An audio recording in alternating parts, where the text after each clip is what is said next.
Right, so greetings. Here we are at the Castle of the Muses, and it's Sunday, March the 8th. I just wanted to say a few words about the state of the world and the spiritual dimensions of that, because for all of us that read the news and use the internet, you know, there's some pretty heavy stuff going down on the planet at the moment. In Syria, there's ISIS or ISIL or Daesh running amok, and now beginning to destroy ancient archaeological sites, Nimrod and Nineveh and other places, for their own version of distorted iconoclasm in their understanding of the ideas behind Islam. And then we've got similar things happening in Iraq itself, which has been turned into a battle zone.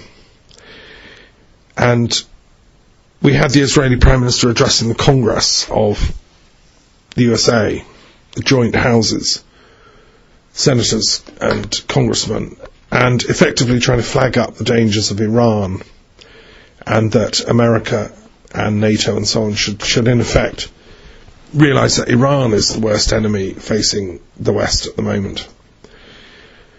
We've got also Boko Haram terrorising northeastern Nigeria and declaring yesterday that they're now an affiliate of ISIS. And we've got 20 Coptic Christians were beheaded on a beach in Libya, again by groups of Islamic extremists associated with ISIS. So, from a spiritual perspective, unless you adhere to that extremist ideology, which certainly is the complete antithesis to what we stand for at the castle here, I think it's important that people reflect on this critical time in world affairs and say, well, what can we do? Now, the Castle is the Centre for the International Institute of Peace Studies and Global Philosophy, and we run a Centre for Peace Policy Research. My remarks today are about the quest for a peace policy, and I want to ask this question from the perspective first of Britain and Europe and America.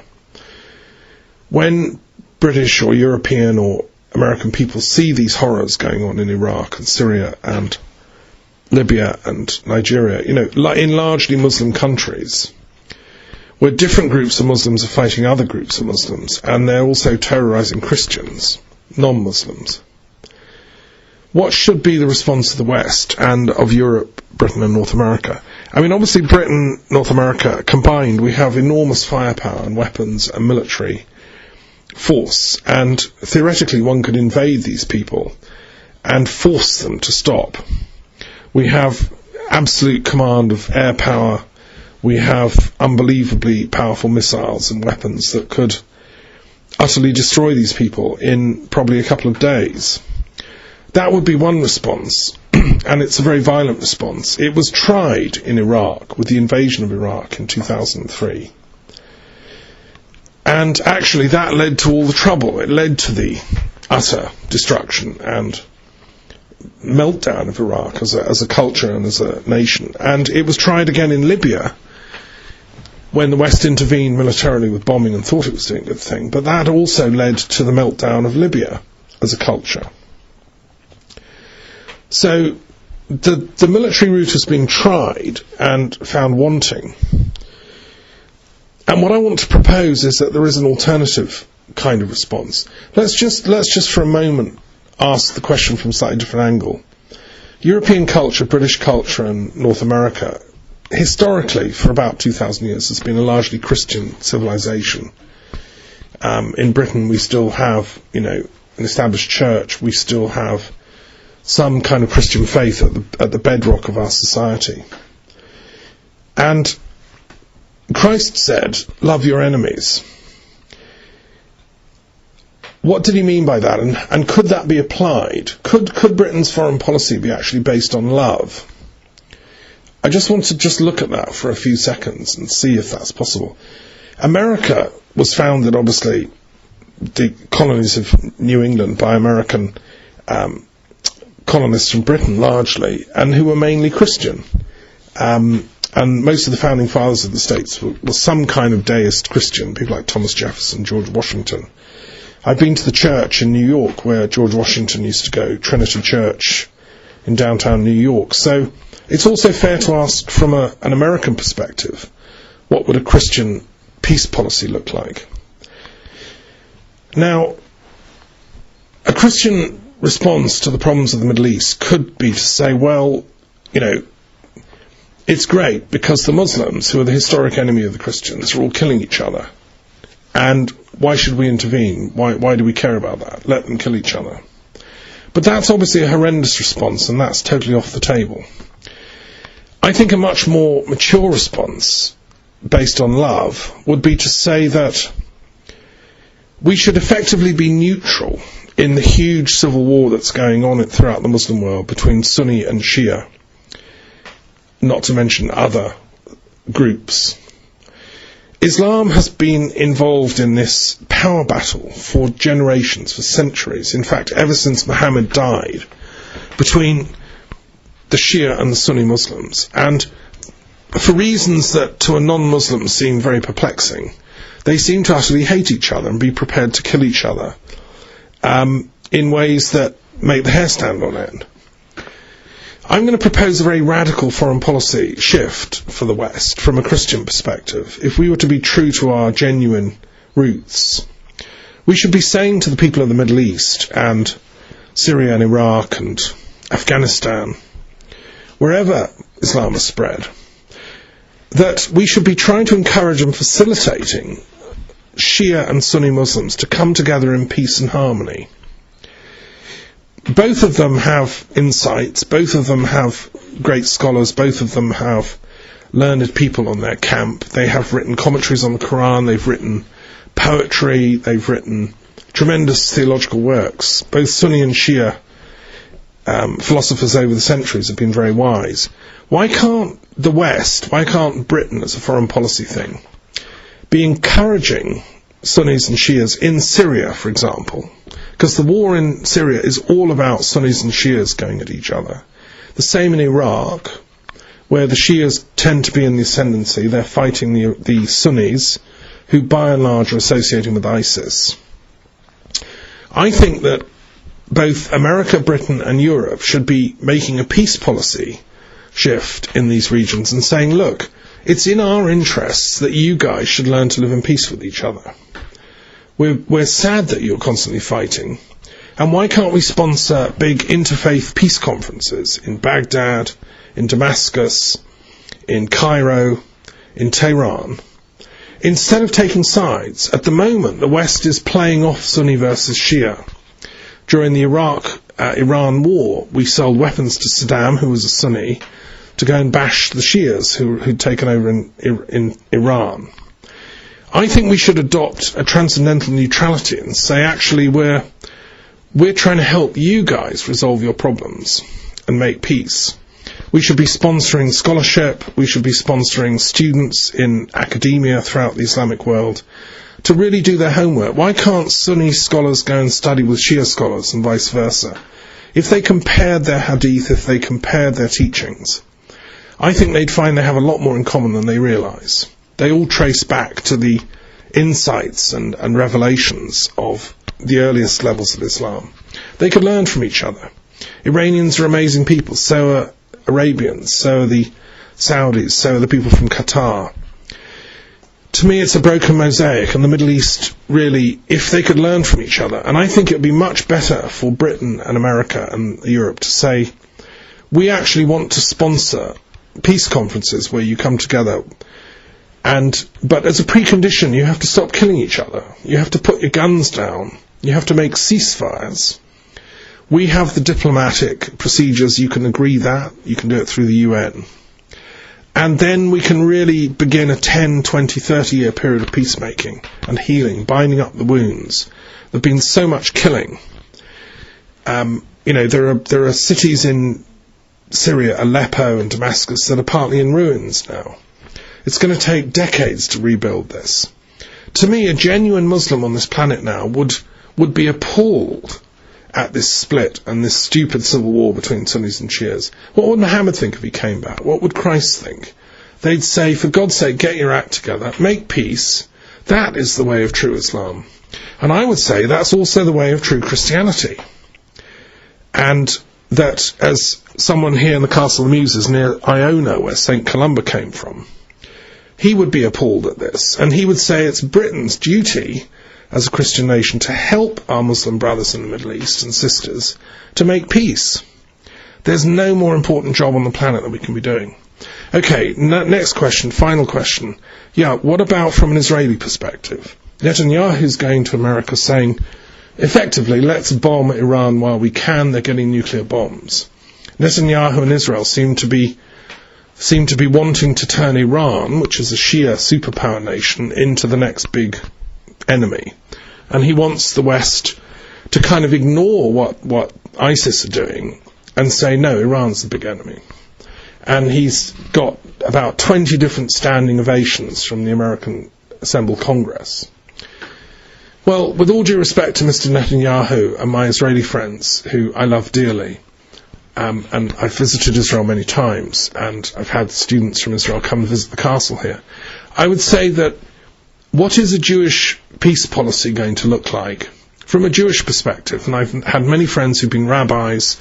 I've taught in, to some of my Jewish friends courses over the years, and sat at the feet of many rabbis and visited on pilgrimage in places in Israel. And I've studied and researched in great detail Jewish philosophy and inner philosophy, mysticism, the Kabbalah. What would a Jew who wants to be faithful to their faith and to God and to peace think about this world situation? Because it's terrifying to be in Israel right now.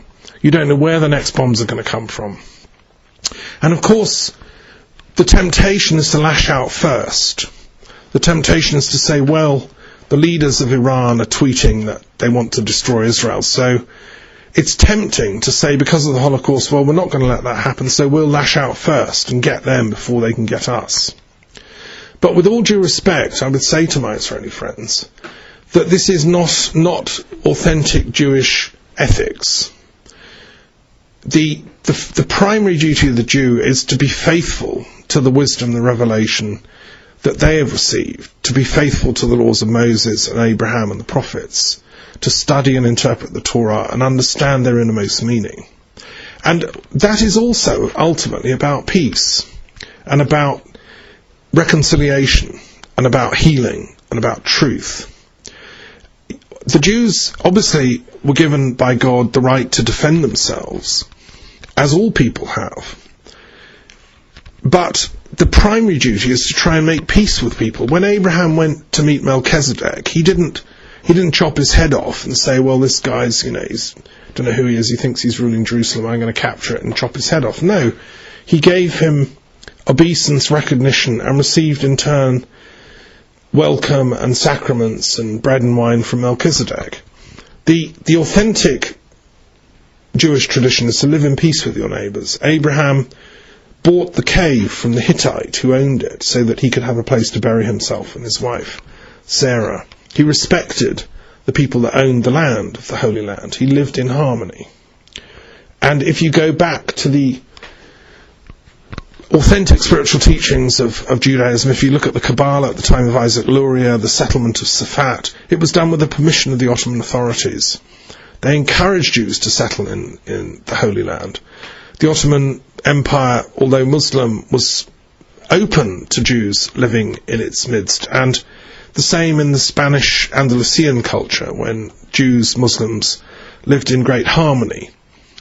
I think that the Palestinian-Israel problem can be resolved if we go back to that kind of tolerance and reclaim that authentic spirituality. That's what Martin Buber stood for. It's what Rabbi Friedlander stood for, who was one of my teachers in London at the Westminster Synagogue for many years. So, I think from a Jewish perspective, contrary to Netanyahu suggesting that we should be immediately bombing Iran, of course one can bomb Iran. There's no question that the West has immense nuclear military superiority over Iran. If Iran ever came close to getting active nuclear weapons that could be deployed, Western satellites and intelligence would know that, and of course could take preventative measures. But I actually I believe when the Iranian leaders say they're not intending to build a nuclear bomb because it's anti-Islamic, I actually would like to believe them. The nuclear bomb is anti-Islamic because it kills non-combatants, women and children. And Islam is about discriminating on the battlefield. If you have to fight in self-defense, you fight using the rules of chivalry, and you don't do mass killing, which is why all these acts of terrorism and suicide bombing are totally non-Islamic. So, I would say, be patient and have faith. Trust in God to make provision for the security of Israel, knowing that, as a backup, the West is there. But what would it cost for Israel to join in interfaith peacemaking as a foreign policy initiative? Why can't the most learned rabbis and Jews go and meet the most learned Palestinian imams and Sufis and spiritual elders? Why can't they meet the most learned Iranian or Arabian sages and living saints? When I went as Truth and Reconciliation Commission for the Middle East coordinator, I went and met these people, and I found that it is possible to get intellectual discourse going at a very deep level. Why can't our governments catch up and join in with this? Why do they have to keep coming out with this rhetoric of bombing and war and aggression and violence? So I would say from a Jewish perspective, there's also an imperative, to use Kant's phrase, of pursuing an ethic of peacemaking and reconciliation. Loving your enemies, which Christ taught about, is actually a Jewish concept. That's where he got it from. And, if you read the scriptures, that is our primary duty. Moses' 10 Commandments say, "Thou shalt not kill." Let's remember that. So I think then from a Christian perspective and from a Jewish perspective, a peace policy is necessary. What about from an Islamic perspective? Why should a Muslim bother listening to this? Well, my dear friends, I hope I've made it clear that from an Islamic perspective, be you Sunni or Shia, the notion of slaughtering the other, the wrong kind of Muslim, or the Christian, or the Jew, is also un-Islamic. If you're serious about faith and religion, Islam means surrender to the divine beloved. It means getting rightly aligned to truth, as I've explained in great detail in my commentary on the Quran. And so it seems to me that the solution for peace in the Middle East is if all three great faiths live up to their highest calling. All we need is for Christians to be truly Christian, Muslims to be truly Islamic, and Jews to be truly Jewish. If we all live up to our highest faith, if we learn and study about each other's, we can replace this war of enmity and hatred and killing with one of love, respect and dialogue. And we can all live happily ever after. So that's what the Castle of the Muses stands for. That's what we're trying to do here. I admit it's a miraculous kind of vision. But as many people have said, the world is so mixed up that the only thing that can save it now is a miracle. So please reflect on these words on this day, which is International Women's Day in the calendar. And we should also remember that the victims of this conflict, as the men continue to battle over which religion or which branch of which religion is best, it's the women that are suffering, that are getting killed, that are getting abused. And men should be using their strength in a chivalrous way to protect women of all faiths.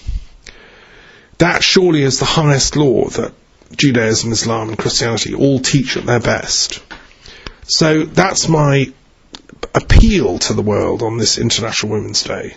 And the Castle of the Muses is so called because we stand under the protection of the 9 Muses, the guardians of the original academy in Athens, but also the symbol of women's empowerment for peace.